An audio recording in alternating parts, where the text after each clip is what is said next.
Hello everyone, welcome to अभी गुरु ज्ञान। आइए बनाए अपनी पहचान। मैं हूं अभिषेक त्रिपाठी। क्लास 10th का chapter number 3 pair of linear equation of two variable आज स्टार्ट करने जा रहे हैं। ठीक है, अच्छा, इस चैप्टर में कौन कौन से टॉपिक्स हैं जो हमको पढ़ना है। पहला तो बेसिक्स कि आखिर ये होता क्या है, ठीक है ना, है ना। इसको फील भी करना होगा। पढ़ाई का मतलब ये थोड़ी ना है कि हमने पढ़ लिया और एग्जाम में जाकर वोमिट कर दिया और नंबर मिल गया। नहीं, इसको हम फील करेंगे। उसके बाद जब लीनियर इक्वेशन बन जाएगी तो उसको हम सॉल्व करना सीखेंगे। कैसे किसी भी लीनियर इक्वेशन को हम सॉल्व कर सकते हैं, ठीक है ना। अब जब किसी लीनियर इक्वेशन को सॉल्व करने की बारी आएगी, ठीक है, तो वहां पर हमारे पास रहेंगी दो मेथड। एक मेथड होगी ग्राफिकल मेथड और एक होगी हमारे पास एल्जेब्रिक मेथड। एल्जेब्रिक मेथड में हम तीन मेथड सीखेंगे। एक है सब्स्टिट्यूशन मेथड, एक है एलिमिनेशन मेथड, एक है क्रॉस मल्टीप्लीकेशन मेथड। ये मेथड सीखेंगे, इससे रिलेटेड कुछ क्वेश्चंस को सॉल्व करेंगे। उसके बाद ये चैप्टर हमारा खत्म हो जाएगा। हाँ, तुम्हारे टर्म 1 पर जो है ना इससे एमसीक्यूज आएंगे। तो एमसीक्यू जब ये पूरा चैप्टर खत्म हो जाएगा तो जो लास्ट वाली वीडियो रहेगी उस पे इस चैप्टर के इंपॉर्टेंट 20 एमसीक्यूज भी मैं कराऊंगा, जिससे तुम अपनी प्रैक्टिस कर सकते हो। तो एमसीक्यू भी होने वाला है, लेकिन एमसीक्यू को सॉल्व करने के लिए पहले हमारे पास कॉन्सेप्ट होना चाहिए। तो पहले हम कॉन्सेप्ट सीखेंगे, फिर उसके बाद लास्ट में एमसीक्यू की प्रैक्टिस करेंगे। ठीक है, चलो आज के इस लेक्चर में क्या होने वाला है, आज के लेक्चर का गोल क्या है। आज पहले हम सीखना चाहते हैं इस पूरे चैप्टर का बेसिक्स की आखिर ये होता क्या है, ठीक है। फिर अगली वीडियो में हम ग्राफिकल मेथड सीखेंगे, फिर अगली वीडियो में सब्स्टिट्यूशन, फिर एलिमिनेशन मेथड, फिर क्रॉस मल्टीप्लिकेशन मेथड ये सीखेंगे और लास्ट वाली वीडियो पर हम एमसीक्यू करने वाले हैं। ठीक है, तो सबसे पहले आज के लेक्चर का बेसिक्स करते हैं स्टार्ट।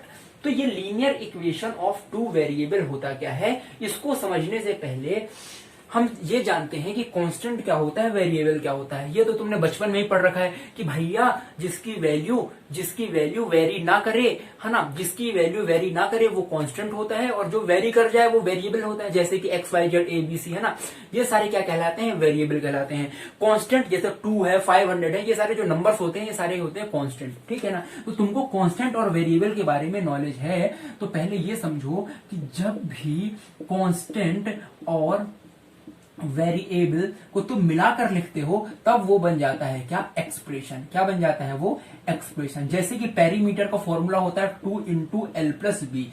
यहां पर लेंथ एल है, ब्रेड्थ बी है, दोनों वेरी करेंगे, है ना। किसी बार लेंथ 2 हो जाए, ब्रेड्थ 1 हो जाए, किसी बार जो है ना, किसी बार लेंथ जो है ना 20 हो जाए, है ना, ब्रेड्थ जो है ना 10 हो जाए। तो इसकी वैल्यू फिक्स नहीं है लेंथ और ब्रेड्थ की। क्वेश्चन के अकॉर्डिंग तुम लेंथ और ब्रेड्थ की वैल्यू को पुट करोगे, मतलब ये एल और बी क्या है, वेरिएबल है।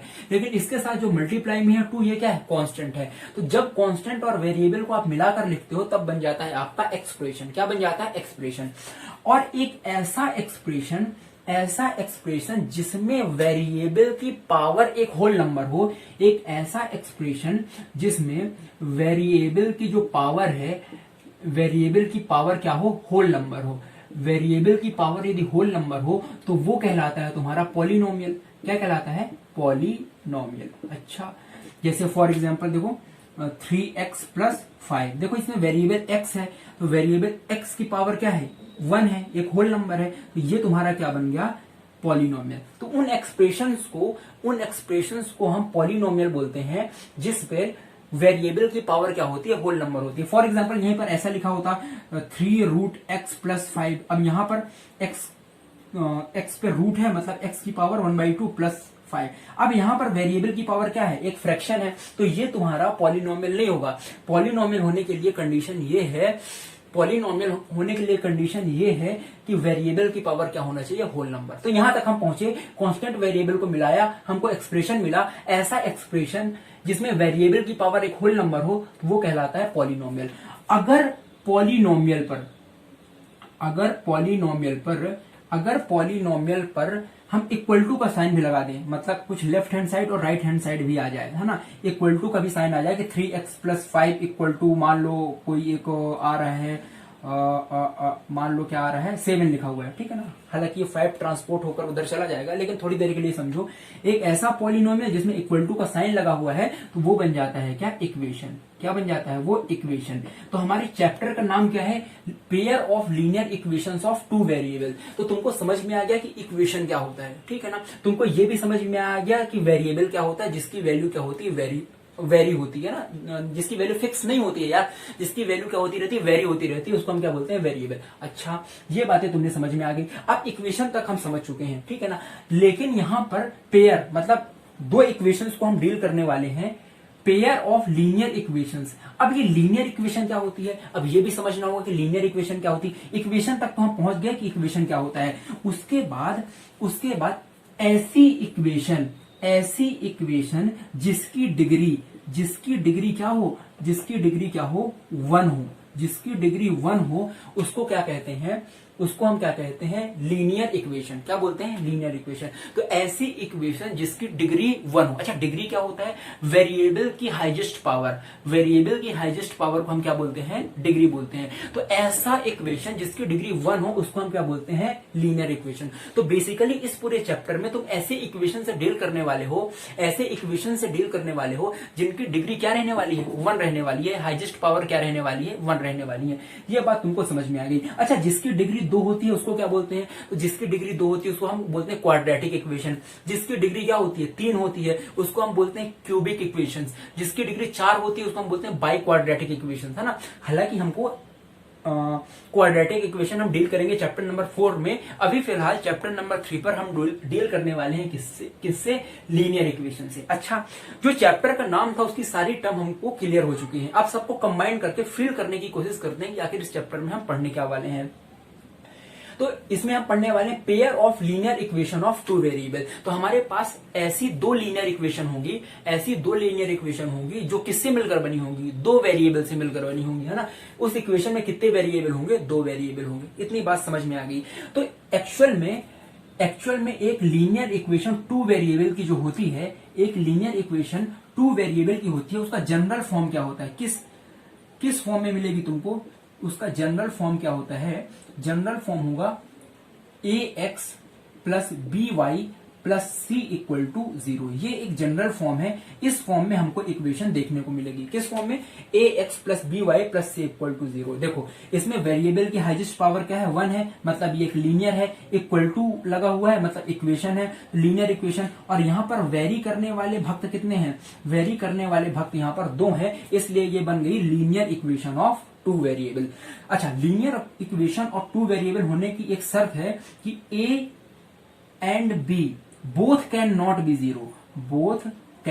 B zero. अच्छा, ऐसा नहीं हो सकता भाई साहब कि आपने जो है ना, आपने बोला कि a और b जो है ना दोनों साथ में 0 हो जाएं। अगर a और b दोनों साथ में 0 हो जाएंगे तो ये वाली टर्म भी 0, ये वाली भी टर्म 0, तो वेरिएबल कुछ बचेगा ही नहीं। तो a और b दोनों साथ में 0 नहीं होना चाहिए। भैया ये a और b है क्या, ये a और b क्या है, रियल नंबर्स, है ना। तो तुम ये भी लिख सकते हो where a and b are real numbers. ये क्या है, रियल नंबर्स है ना। तो ये तुमको समझ में आ गया, फील हो गया कि लीनियर इक्वेशन ऑफ 2 वेरिएबल होती कैसी है, होता क्या है और वो दिखती कैसी है। जहां पर a और b क्या होते हैं, रियल नंबर होते हैं, और ये x और y क्या है, वेरिएबल है। ये बात तुमको समझ में आ गई। अच्छा, अब एक एग्जाम्पल लेते हैं और इसके कॉन्सेप्ट को और समझने की कोशिश करते हैं, ठीक है ना। मान लो तुम गए एक पार्टी में, है ना, पार्टी पर गए और तुम्हारी नजर सीधे पड़ी गुलाब जामुन पर, है ना, तुम्हारी नजर पड़ी सीधे गुलाब जामुन पर। तुमने अपने दोस्त को बोला, चल भाई गुलाब जामुन खाते हैं पहले, बाकी तो बाद में देखेंगे पनीर वनीर पे, ठीक है ना। तुम सीधे गए रसगुल्ले पर, ठीक है ना, और तुम दोनों ने मिलाकर 5 रसगुल्ले खा डाले। तुम दोनों ने मिलाकर 5, अरे बहुत कम है ना, हाँ ठीक है, लेकिन बहुत बड़े बड़े थे। तुम दोनों ने मिलाकर कितने रसगुल्ले खा लिए, 5 खा लिए। लेकिन हमको ये नहीं पता है यार कि तुमने कितने खाए, तुम्हारे दोस्त ने कितने खाए। बस ये पता है कि तुम दोनों ने मिलाकर 5 रसगुल्ले खाए हैं। अब ये जो कहानी है, इसको यदि इक्वेशन के फॉर्म में रिप्रेजेंट करना है तो हम कैसे रिप्रेजेंट करेंगे, ठीक है ना, तब तुमको फील आएगा।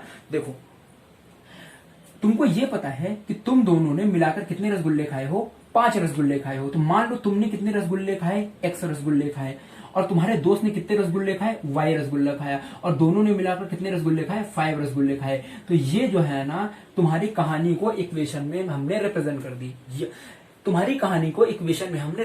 दी। ये भी क्या है, again linear equation of 2 variable. Variable कितने हैं, 2 हैं, ठीक है ना। वेरिएबल कितने हैं, 2 हैं, ठीक है ना। और वेरिएबल की जो हाईएस्ट पावर है, डिग्री है, वो क्या है, 1 है। तो ये भी क्या बन गया, लीनियर इक्वेशन ऑफ 2 वेरिएबल। लेकिन यहां पर इक्वेशन कितना है, 1 है। इस पूरे चैप्टर में हमको क्या सीखना है, किससे डील करना है? पेयर ऑफ लीनियर इक्वेशन से डील करना है, जहां पर हमारे पास दो इक्वेशंस रहेंगी।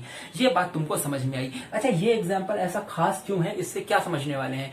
इससे तुम्हारा एक कॉन्सेप्ट क्लियर होने वाला है, वो कॉन्सेप्ट देख लो, फिर उसके बाद हम आगे बढ़ते हैं, ठीक है ना। ये बेसिक्स है जो मैंने तुमको बताया। अभी और आगे पढ़ते हैं, अभी और फील करते हैं ये है क्या।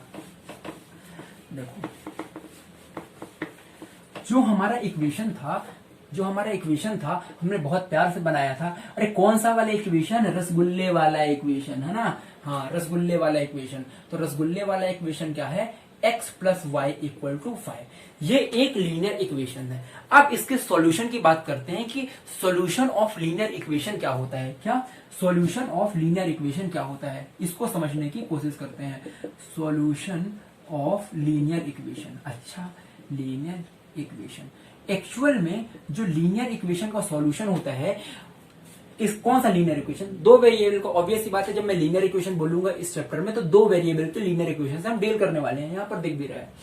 अब जब हम इसके सॉल्यूशन की बात करते हैं कि भाई इस लीनियर इक्वेशन का आप सॉल्यूशन निकाल कर बताओ, तो सॉल्यूशन का मतलब ये होता है कि एक्स और वाई की आप वो वैल्यू बताओ, एक्स और वाई की आप वो वैल्यू बताओ जिसको हम यहां पर रख दें तो ये इक्वेशन क्या हो जाए? सेटिस्फाई हो जाए। सेटिस्फाई हो जाए मतलब लेफ्ट हैंड साइड और राइट हैंड साइड क्या हो जाए? इक्वल हो जाए। ये कहलाता है क्या? सॉल्यूशन। मतलब एक्स और वाई की वो वैल्यू जिसके लिए इक्वेशन के दोनों लेफ्ट हैंड साइड और राइट हैंड साइड क्या हो जाए? इक्वल हो जाए, उसको हम बोलते हैं सॉल्यूशन, ठीक है ना। अब तुम अगर इसके सॉल्यूशन निकालने की बात करो तो ऐसा भी हो सकता है। देखो, इसके सॉल्यूशन निकालने की अगर तुम बात करो तो क्या हो सकता है? हो सकता है तुमने एक रसगुल्ला खाया हो, तुम्हारे दोस्त ने 4 रसगुल्ले खाए हो, और यहां पर 1 और 4 रख दोगे तो ये 5 हो जाएगा। ये इसका एक सोल्यूशन होगा। हो सकता है तुमने 2 खाए हो, उसने भी 2 खाया हो सकता है तुमने 3 खाया हो, उसने 1 खाया हो। 2 तो 4 हुआ ना। यहाँ पर तुमने 2 खाए तो तुम्हारे फ्रेंड ने 3 खाए, तुमने 3 खाए तो तुम्हारे फ्रेंड ने 2 खाए, क्योंकि 5 थे ना भाई, है ना। यहाँ पर 2 और 2 4 ही होता। हो सकता है, it is also very much possibility कि तुमने 1 खाए, 2 खाए, 3 खाए, इसमें 4। हाँ, हो सकता है तुमने आधा खाया, है ना, ये भी हो सकता है। हाँ, तुमने जो है ना आधा खाया, ऐसा भी हो सकता है। तुम्हारे दोस्त ने जो है ना 4.5 रसगुल्ले खा लिए। तो इस तरीके से कितनी वैल्यू हो सकती है? बहुत सारी वैल्यू हो सकती है, इनफाइनाइट मैनी वैल्यू हो सकती है, ठीक है ना। इनफाइनाइट मैनी वैल्यू हो सकती है, जिन दोनों को तुम सम करोगे तो 5 हो जाएगा, है ना। बहुत सारी वैल्यू हो सकती है, समझ रहे बात को। मैंने तो यहाँ पर 1 2 3 4 ही लिखी है।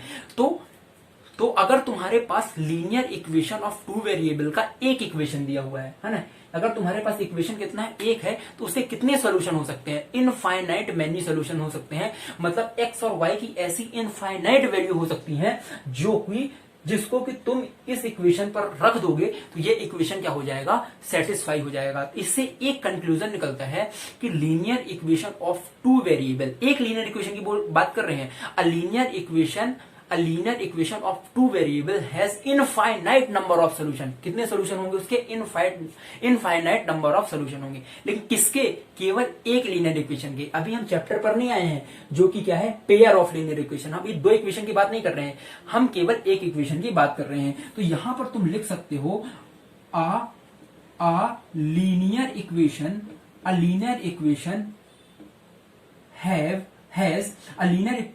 has infinite number of solutions। वाह, अच्छी बात है। ये बात हमको समझ में आ गई कि लीनियर इक्वेशन के इनफाइनाइट सॉल्यूशन हो सकते हैं। तो उन्होंने वाह वाह भैया, इतनी सी बात को बताने के लिए आपने इतना टाइम ले लिया, अभी रुक जाओ, सब्र करो, ठीक है ना। अब अगर तुम इस लीनियर इक्वेशन को ग्राफ में रिप्रेजेंट करना चाहते हो, क्या अगर इस लीनियर इक्वेशन को मेरी जान तुम जो है ना ग्राफ में रिप्रेजेंट करना चाहते हो तो तुम ग्राफ बनाओगे घचाक और घचाक। ये 2 लाइन खींच लिया, ओहो भैया ये लाइन तो हमको खींचनी आती है। अब यहाँ पर ये होता है ओरिजिन, जो कि होगा तुम्हारा 0 0 0 होता है, मैं 0 लिख दिया।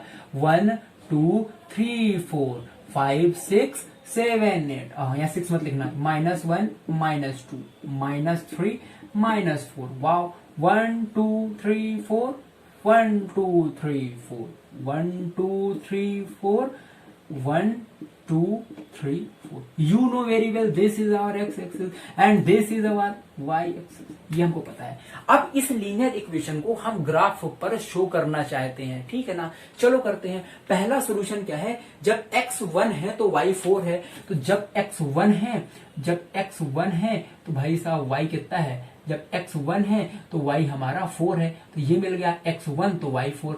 अच्छा दूसरा देखो, x2 तो y 3, x2 तो y 3, x ये देखो x पर 2 तो y पर 3, x पर 2 y पर 3, अगेन x3 तो y 2, x3 तो y2, 3 तो y2। इस तरीके से बहुत सारे जो है ना पॉइंट्स हमको मिल सकते हैं, लेकिन किसी भी एक लाइन को ड्रॉ करने के लिए मैक्सिमम कितने पॉइंट चाहिए, है ना। मैक्सिमम तो बहुत सारे हो सकते हैं, मिनिमम कितने पॉइंट चाहिए, 2 चाहिए। तो तुम 2 सॉल्यूशन से ही जो है ना एक लाइन या इसका ग्राफ बना सकते हो। एक ग्राफ बनाने के लिए मिनिमम आपको कितने पॉइंट चाहिए ना, 2 पॉइंट चाहिए। इवन अगर वो ग्राफ क्या हो, एक लाइन हो, तो मिनिमम 2 पॉइंट्स आर रिक्वायर्ड। तो तुमने क्या बोला कि इन सारे पॉइंट्स को तुमने मिला दिया, तो ये तुम्हारा ग्राफ बन गया। और ये ग्राफ तुम्हारा किसका है, x plus y equal to 5 का। ये तुम्हारा ग्राफ किसका है, x plus y equal to 5 का। तो तुमने एक बात और समझ आई होगी कि जब भी तुम linear equation of two variable का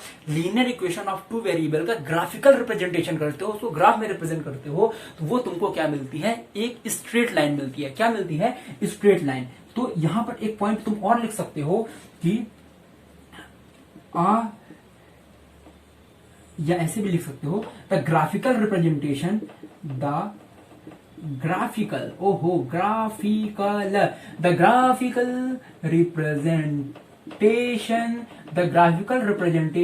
ऑफ लीनियर इक्वेशन, क्या, linear equation of two variable is the graphical representation of linear equation of two variable is a line.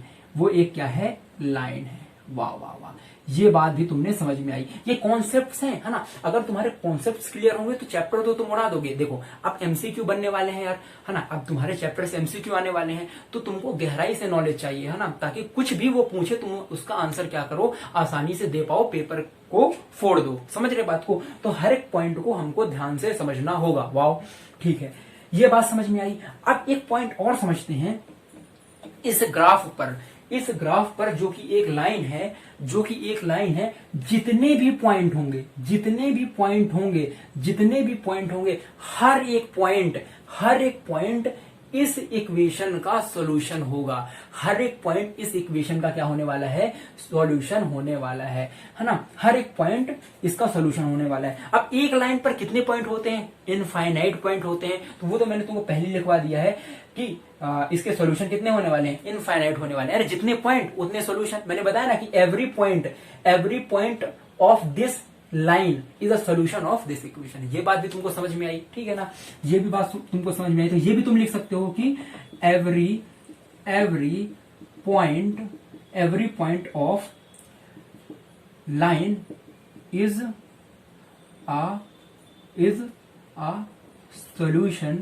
A solution of equation. हर एक पॉइंट इस line का, इस equation का क्या है, सोल्यूशन है।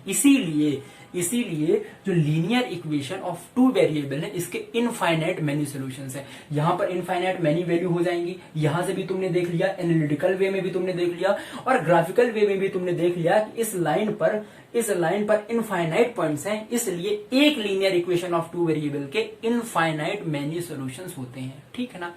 ये पूरी कहानी थी किसकी, एक linear equation of two variable की।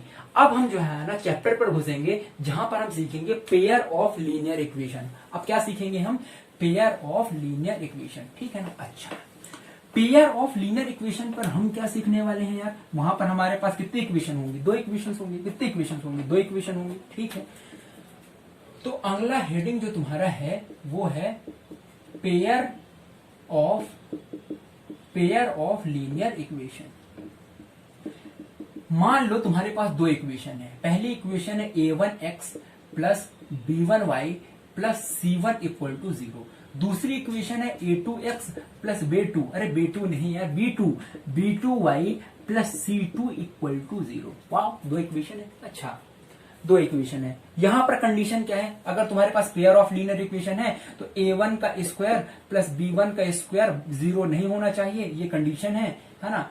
ये कंडीशन है तुम्हारे लिए। और एक और कंडीशन है कि a2 का स्क्वायर प्लस b2 का स्क्वायर इक्वल टू 0 नहीं होना चाहिए। ये दोनों कंडीशन है ना। अरे वहां पर देखा था हमने कि ए और B both can not be 0, यहां पर जो है ना ये कंडीशन सेटिस्फाई होनी चाहिए, तब वो जो है ना क्या होंगे, linear equation, pair of linear equation of two variable होंगे। ठीक है, ये बात तुमको समझ में आई। अब जो है, अब हम इसके सॉल्यूशन की बात करेंगे। अभी हमने किसके सॉल्यूशन की बात करी थी, एक इक्वेशन के सॉल्यूशन की बात करी थी। अब हम दो लीनियर इक्वेशन के सॉल्यूशन की बात करेंगे। अच्छा, इंडिविजुअल अगर इस लीनियर इक्वेशन के सॉल्यूशन की बात करें तो कितने सॉल्यूशन हो सकते हैं, इनफाइनाइट सॉल्यूशन हो सकते हैं। अगर इंडिविजुअल इस इक्वेशन की बात करें, इक्वेशन नंबर फर्स्ट और इक्वेशन नंबर सेकंड, अगर हम इंडिविजुअल सेकंड इक्वेशन की बात करें तो उसके कितने सॉल्यूशन हो सकते हैं, दो सॉल्यूशन हो सकते हैं। लेकिन दोनों को साथ में अगर बात करें, दोनों पेयर के कितने सॉल्यूशन हो सकते हैं, उसको अब हम समझने की कोशिश करते हैं। देखो, तुमको ये बात तो पता है कि कोई भी अगर एक लीनियर इक्वेशन होगा तो उसका जो ग्राफ होगा वो एक लाइन बनेगी, ये बात तो तुमको पता है, ठीक है ना। तो इस इक्वेशन की भी इस इक्वेशन का जो ग्राफ बनेगा वो लाइन बनेगा, इस इक्वेशन की भी जो ग्राफ बनेगी वो लाइन बनेगी। अच्छा, तो कैसे कैसे केस बन सकते हैं, ओहो कैसे कैसे केस बन सकते हैं। तो केस नंबर फर्स्ट, तुमने बनाया ये कार्टेशियन प्लेन, वाओ, ठीक है ना, वाह बना दिया तुमने, शाबाश। अब मान लो इस इक्वेशन का ग्राफ कुछ ऐसा बना, ये पहले का ग्राफ बना, ये इक्वेशन का ग्राफ कुछ ऐसा बना, है ना, कुछ भी हो सकता है, वी डोंट नो, क्योंकि वैल्यू हमको पता नहीं है। तो या तो वो ये ग्राफ ऐसा बन सकता है जिसको हम बोल सकते हैं कि दोनों ग्राफ की लाइन क्या है, इंटरसेक्टिंग है। अभी सॉल्यूशन की बात करते हैं। ग्राफ या तो ऐसा बन सकता है, तीन केस पॉसिबल है ना, तीनों केस को हम बारी बारी से बनाते हैं। या तो वो ऐसा हो सकता है कि दोनों लाइन क्या हो जाए, पैरेलल हो जाए, ऐसा भी हो सकता है, बिल्कुल हो सकता है। केस थर्ड हो सकता है क्या, केस थर्ड क्या हो सकता है कि देखो पहली लाइन भी ये है, पहली लाइन ये है, ठीक है ना, और दूसरी लाइन भी क्या हो जाए, इसी के ऊपर ही आ जाए, है ना, कोइंसिडेंट कर ले, मतलब पहली और दूसरी लाइन एक दूसरे को क्या कर ले, ओवरलैप कर ले, कोइंसाइड कर ले, है ना। तो या तो इंटरसेक्टिंग बन सकता है, या वो बन सकता है पैरेलल, या तो हो सकता है वो कोइंसिडेंट, है ना, कोइंसिडेंट करे, मतलब एक के ऊपर एक आ जाए। अब इन दोनों इक्वेशन का अगर तुम ग्राफ बनाओगे तो तुमको तीन केस मिले। अब इसके सॉल्यूशन की बात करते हैं। कि सॉल्यूशन क्या होगा। अगर in pair of linear equation को तुम सॉल्यूशन निकालोगे, मतलब तुम चाह रहे हो x और y की वो वैल्यू जिसको तुम इस इक्वेशन पर रखो और इस इक्वेशन पर रखो, दोनों पर क्या हो जाए, सेटिस्फाई हो जाए। देखो, इसमें x और y की इनफाइनाइट वैल्यू हो सकती है, इसमें x y की इनफाइनाइट वैल्यू हो सकती है। अब तुम चाहते हो कि तुम इन दोनों इक्वेशन को मिलाकर x और y की वो वैल्यू देखो जो इसको भी सेटिस्फाई कर दे और इसको भी सेटिस्फाई कर दे। अगर वो इस फॉर्म में लिखा हुआ है तो x और y की वो वैल्यू जिसको तुम यहां पर डालो तो ये 0 हो जाए, वही सेम वैल्यू को x और y को तुम यहां पर डालो तो ये भी क्या हो जाए, 0 हो जाए। उसको बोलते हैं solution of pair of linear equation, है ना। वैसे तो इंडिविजुअल इनफाइनाइट है, लेकिन साथ में x और y की जो है ना वो वैल्यू बताओ जिसको रखने पर दोनों इक्वेशन सेटिस्फाई हो जाएं। अब ऐसी कितनी वैल्यू हो सकती है, हो सकता है ऐसी एक ही वैल्यू हो x और y की जिसके लिए जो है ना दोनों सेटिस्फाई हो सकता है ऐसी एक भी वैल्यू ना हो x और y की ऐसी एक भी वैल्यू ना हो जिस पर ये दोनों इक्वेशन सेटिस्फाई हो रहे हैं। हो सकता है x और y की बहुत सारी वैल्यू, इनफाइनाइट वैल्यू हो सकता है x और y की इनफाइनाइट वैल्यू हो जिस पर दोनों इक्वेशन क्या हो रहे हैं, सेटिस्फाई हो रहे हैं। तो तीन केस है, ठीक है ना। अब तुमको पता है every point on number line is a solution of the equation, मतलब इस लाइन पर जितने पॉइंट है सब इक्वेशन नंबर वन के सॉल्यूशन होगा। इक्वेशन नंबर टू पर इस लाइन पर जितने भी पॉइंट हैं वो सब इक्वेशन नंबर 2 को सेटिस्फाई कर रहे हैं। लेकिन तुमको तो x और y का ऐसा पॉइंट, x और y की वो वैल्यू चाहिए जो दोनों को सेटिस्फाई करे। मतलब तुमको एक ऐसा पॉइंट चाहिए जो इक्वेशन नंबर 1 पर भी हो और इक्वेशन नंबर 2 पर भी हो, अच्छा इक्वेशन नंबर पर 1 हो, इक्वेशन 1 पर भी हो, मतलब इक्वेशन 1 के ग्राफिकल रिप्रेजेंटेशन पर भी हो और 2 पर भी हो, है ना। लाइन 1 और लाइन 2 दोनों पर क्या हो, कॉमन हो।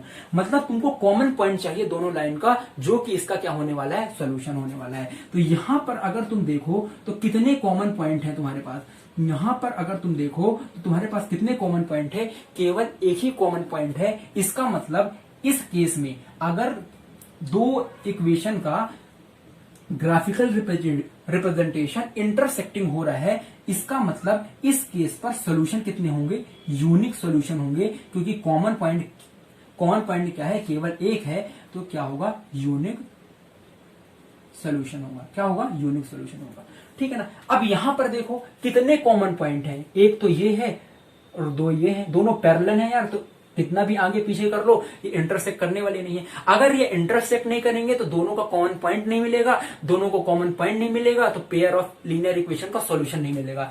इसका मतलब इस केस में जब लाइन पैरेलल होंगी तब जो सॉल्यूशन होंगे वो क्या होंगे, नो सॉल्यूशन होंगे। क्या होंगे, नो सॉल्यूशन होंगे, कि भाई आप एक भी सॉल्यूशन नहीं बता सकते हो इनका। अरे सॉल्यूशन होगा कहां, कॉमन पॉइंट है ही नहीं। अच्छा, अब अगर एक के ऊपर एक इंसिडेंट कर ले तब कितने कॉमन पॉइंट है। अरे अगर इस लाइन के लाइन नंबर 1 की बात करोगे, इनफाइनाइट सॉल्यूशन, लाइन नंबर 2 की बात करोगे, इनफाइनाइट सॉल्यूशन। अब दोनों ने एक दूसरे को क्या कर लिया है, ओवरलैप कर लिया है। क्या कर लिया है, ओवरलैप कर लिया है। तो इस केस में जब ओवरलैप कर ले, को इंसिडेंट लाइन हो, है ना, को इंसिडेंट लाइन हो, तब कितने सॉल्यूशन होंगे भाई साहब, इनफाइनाइट मैनी सॉल्यूशंस। क्या, इनफाइनाइट मैनी सॉल्यूशंस होंगे। वाह वाह वाह भैया, मजा आ गया, समझ में आ गई हमको बात बिल्कुल, कि अगर कोइंसिडेंट करेंगी लाइन, इंटरसेक्ट करेंगी, सॉरी अगर लाइन इंटरसेक्ट करेंगी तो यूनिक सॉल्यूशन, लाइन अगर पैरेलल है तो नो सॉल्यूशन, और लाइन अगर कोइंसिडेंट कर रही है तो इनफाइनाइट मेनी सॉल्यूशन। मतलब अगर अब तुमको अब ग्राफ दे दिया तो ग्राफ देखकर तुम बता सकते हो कि इसमें यूनिक सॉल्यूशन होगा कि नो सॉल्यूशन होगा, या फिर इनफाइनाइट मेनी सॉल्यूशन होंगे। ये बात तुमको समझ में आ गई। तो भैया ऐसा है क्या कि जब भी हमको पता करना हो कि कितने सॉल्यूशन है तो हम ग्राफ बनाएंगे। देखो जरूरी नहीं है, इसके लिए एक एनालिटिकल तरीका भी है, जिस पर तुम वैल्यू रखकर चेक कर सकते हो कि यूनिक सोल्यूशन होगा या फिर ये वाले केसेस होंगे, ठीक है ना। तो वो जुगाड़ क्या है, वो जुगाड़ ये है कि अगर A1/A2 is not equal to B1/B2, देखो या तो तुम ग्राफ बनाकर चेक करो या सीधे यहां पर रख कर चेक कर लो, ठीक है ना, सीधे यहां पर चेक कर लो। तो यहां से A1 मिला, यहां से A2 मिला, यहां से B1 मिला, यहां से तुम्हारा B2 मिला, यहां से C1 मिला, यहां से C2 मिला।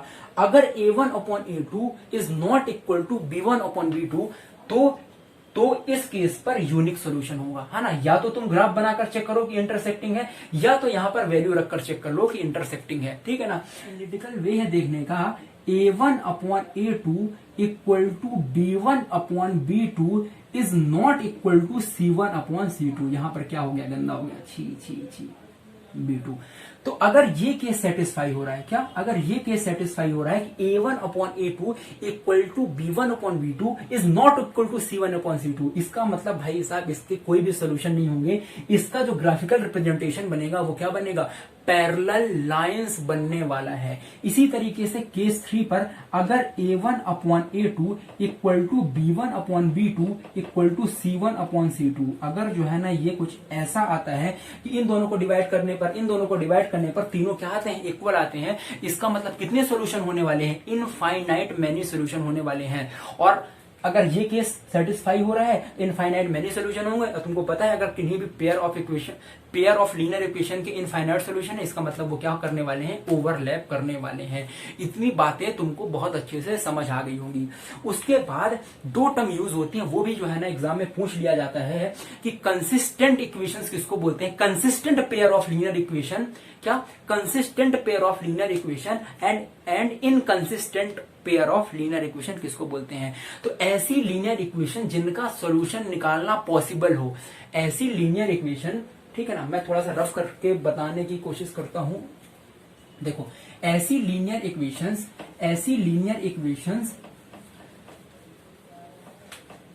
जिनका सोल्यूशन निकालना पॉसिबल हो, है ना, जिनका सोल्यूशन निकालना पॉसिबल हो उनको हम बोलते हैं consistent pair of linear equation, है ना। लीनियर इक्वेशन को मैंने एल बोल दिया। तो ऐसा कब पॉसिबल है कि आप सोल्यूशन निकाल सको? या तो आपका क्या होगा, यूनिक सोल्यूशन होगा, या तो आपका क्या होगा, यूनिक सोल्यूशन होगा तो आप उसको निकाल लोगे, या फिर इनफाइनाइट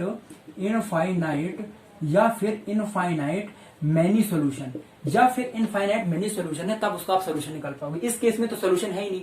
तो तुम्हारी pair of linear equation consistent कब होंगी? एक तो इस केस के लिए, केस नंबर 3 के लिए, और एक जो हमने अभी पढ़ा था केस नंबर 1 के लिए होने वाली है। एक्चुअल में जब इनफाइनाइट मैनी सोल्यूशन होता है इसको डिपेंडेंट कंसिस्टेंट भी बोलते हैं, है ना, डिपेंडेंट कंसिस्टेंट भी बोलते हैं। डिपेंडेंट कंसिस्टेंट मतलब ये कि तीसरे वेरिएबल पर डिपेंड करता है, उसके बारे में चर्चा भी नहीं करेंगे। बस तुमने ये याद रखना है कि इनफाइनाइट मेनी सॉल्यूशन को डिपेंडेंट कंसिस्टेंट भी कहते हैं, है ना। कंसिस्टेंट, कांस्टेंट मत समझिए, नहीं कंसिस्टेंट लिखा है ना, कंसिस्टेंट, डिपेंडेंट कंसिस्टेंट बोलते हैं।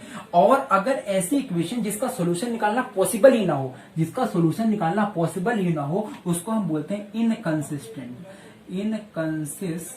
Inconsistent pair of linear equation. ये कौन सा केस है? नो सॉल्यूशन वाला। क्या? नो सॉल्यूशन वाला ये केस है, SOLUTION, नो सॉल्यूशन वाला ये केस है। तो भाई साहब अगर इनफाइनाइट सॉल्यूशन है तो डिपेंडेंट कंसिस्टेंट, यूनिक सॉल्यूशन है तो कंसिस्टेंट, और इनफाइनाइट मैनी सॉल्यूशंस हैं तो डिपेंडेंट कंसिस्टेंट होते हैं हमारे इक्वेशन। तो ये बेसिक्स थे जिसको मैंने तुम्हारे दिमाग में डालने की कोशिश करी। अच्छा, अब क्या है, तुमने समझ लिया कि यूनिक सोल्यूशन क्या होता है, इनफाइनाइट मैनी सॉल्यूशंस क्या होते हैं और नो सॉल्यूशन क्या होता है। अब तुमको पता है कि यूनिक सोल्यूशन है तो उसका सोल्यूशन निकाल कर बताओ, मतलब एक्स और वाई की वो वैल्यू बताओ जो इस इक्वेशन को सेटिस्फाई करे। मतलब अब आपको क्या चाहिए? सॉल्यूशन चाहिए। तो अब यदि आपको सॉल्यूशन चाहिए तो आप मेथड पर जाओ, ग्राफिकल मेथड, एनालिटिकल मेथड। या तो ग्राफिकल मेथड से जो है ना इस पॉइंट को निकालो, कॉमन पॉइंट को, है ना, या तो एनालिटिकल मेथड लगाओ, सब्स्टिट्यूशन, एलिमिनेशन या क्रॉस मल्टीप्लिकेशन मेथड। तो ये बारी बारी से हम अगली क्लासेस में सीखेंगे, ठीक है ना। अगली क्लास में हम सीखेंगे ग्राफिकल मेथड और उससे रिलेटेड कुछ ब्यूटीफुल क्वेश्चंस हम करेंगे ताकि हमारा कॉन्सेप्ट क्या हो जाए, एकदम क्लियर हो जाए। तो इस पर्टिकुलर वीडियो में सिर्फ इतना ही। मिलते हैं अगली वीडियो में, तब तक के लिए पढ़ते रहें। All the very best.